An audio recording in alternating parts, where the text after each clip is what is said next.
Hi friends, இன்றைக்கி ஒரு குட்டி ஸ்டோரி பார்க்கலாமா? ஒரு ஊரில் தொடர்ந்து பல நாளாக மழை பெஞ்சிட்டே இருந்ததாங்க. அந்த மழை பெஞ்ச காரணத்தினால ஊருக்குள்ளே வெள்ளம் வர ஆரம்பிச்சிருச்சு. இங்கே இருக்கிற மக்கள் எல்லாம் என்ன பண்ணுறதுன்னு தெரியாமல் வேற வழி இல்லாமல் ஊரை விட்டு வெளியேற ஆரம்பிச்சிட்டாங்கங்க. அந்த ஊரில் இருக்கிற எல்லாரும் வெளியேறினாலும் ஒரே ஒருத்தர் மட்டும் வெளியேறலைங்க. அவருக்கு கடவுள் மேலே மிகுந்த நம்பிக்கை. எப்படியும் கடவுள் வருவார், தன்னை காப்பாற்றுவார் அப்படின்னு நம்பினாராங்க. அதனால என்ன பண்ணாராம், வீட்டுக்குள்ளே தண்ணியோட மட்டும் ஏற ஏற மெதுவாக மேலே ஏறி ஏறி போய் அவரோட வீட்டோட ஓட்டோட உச்சியில் போய் உட்காந்துக்கிட்டாராங்க. நேரம் ஆக ஆக வெள்ளமும் அதிகமாக ஆரம்பிச்சிச்சுங்க. அப்படி வெள்ளம் அதிகமாகும்போது அந்த ஊரில் மழை நீர் சேமித்து வைக்கிறதுக்குன்னு ஒரு பெரிய அணை கட்டி வச்சுருப்பாங்க பார்த்தீங்களா, அந்த அணையிலையும் லேசாக விரிசல் ஏற்பட்டுச்சுங்க. ஒரு விசைப்படகு ஓட்டுற ஒரு நபர் பார்த்தீங்கன்னா மலையில் தத்தளிக்கிற நபர்கள் எல்லாத்தையும் காப்பாற்றுற முயற்சியில் இருந்தார். அவர் ஓட்டில் உட்காந்துருக்கிற நபரை பார்த்து சொன்னார், வாங்க நான் உங்களை காப்பாற்றுறேன் அப்படின்னு சொன்னாருங்க.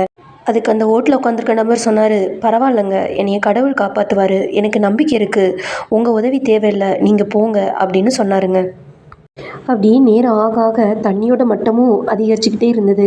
உடனே அந்த ஓட்டில் உட்காந்துருந்த நபருக்கு கொஞ்சம் பயம் வர ஆரம்பிச்சிருச்சு. அவர் வானத்தை பார்த்து, கடவுளே எனக்கு உதவி பண்ணுங்க, நான் உங்களை தான் நம்பியிருக்கேன் அப்படின்னு வேகமாக கத்துனாராங்க.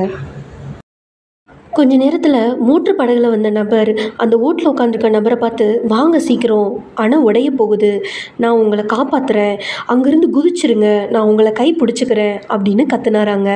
அதுக்கு அந்த ஓட்டில் உட்காந்துருந்த நபர் என்ன சொன்னார்னா, இல்லை இல்லை வேண்டாம், உங்களுக்கு தெரியாது, நான் கடவுளை எவ்வளோ நம்புறேன்னு தெரியுமா, நான் இப்போ கூட அவர்கிட்ட தான் வேண்டிகிட்டு இருக்கேன், கண்டிப்பாக அவர் எனக்கு உதவி பண்ணுவார், அதனால் நீங்கள் போங்க, நான் பார்த்துக்கிறேன் அப்படின்னு சொல்லிட்டாராங்க.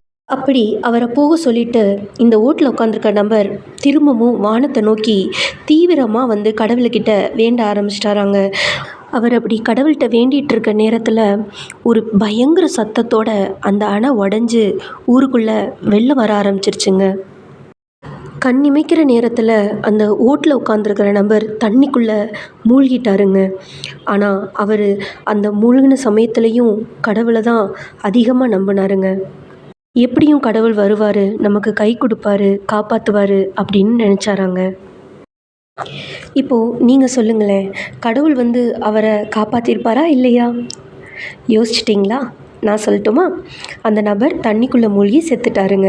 ஆமாங்க, செத்தவர் சும்மா இல்லை, வேகமாக கோபத்தோட கடவுள்கிட்ட போய் கேட்டாராம், ஏன் கடவுளே நீங்கள் இப்படி பண்ணிட்டீங்க, நீங்கள் பண்ணது நியாயமா, நான் உங்களை எவ்வளோ நம்பியிருந்தேன். அதுக்கு கடவுள் சிரிச்சுக்கிட்டே சொன்னாராம், உனக்கு உதவி பண்ணுறதுக்கு 2 தடவை படகு அனுப்பி வச்சதே நான் தான், ஆனால் நான் தான் உதவி பண்ண அவங்கள அனுப்பி வச்சிருக்கேங்கிறத புரிஞ்சுக்காம நீ தானே அவங்க உதவியை வேண்டான்னு சொன்ன, இப்போது நீ எதுக்கு என்கிட்ட இவ்வளோ கோவப்படுற அப்படின்னு கேட்டாராங்க.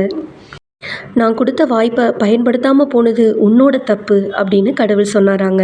கடவுள் சொன்னதும் கரெக்டு தானேங்க. அவர் எத்தனை பேருக்கு தான் நேரில் வந்து உதவி பண்ண முடியும்? அப்படி முடியாதுங்கிற காரணத்தினால தான் உதவி பண்ணக்கூடிய பல கைகளை நமக்கு அனுப்பி வைக்கிறாருங்க. எப்படி அந்த நபர் கடவுள் கொடுத்த வாய்ப்புகளை எல்லாம் சரியாக பயன்படுத்தலையோ, அப்படி தான் நாமும் சரியாக பயன்படுத்தாமல் இருந்துட்டு கடைசியில் கடவுள் மேலே போய் கோவப்படுறோங்க. கிடைக்கக்கூடிய வாய்ப்புகளை சரியான நேரத்தில் பயன்படுத்தி மேலே வர முயற்சி பண்ணணுங்க.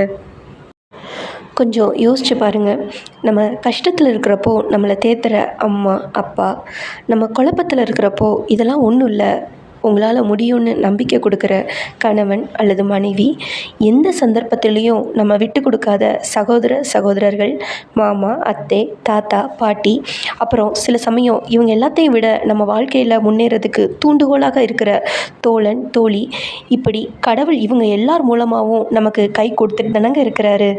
இப்படி எல்லார் மூலமாகவும் கடவுள் நமக்கு உதவி பண்ணிட்டு தாங்க இருக்காங்க. அதை உணர்ந்தாலே போதுங்க. இவ்வளோ நேரம் நான் பேசுகிறத ரொம்ப பொறுமையாக கேட்டவங்களுக்கு ரொம்ப தேங்க்ஸுங்க. பாய்.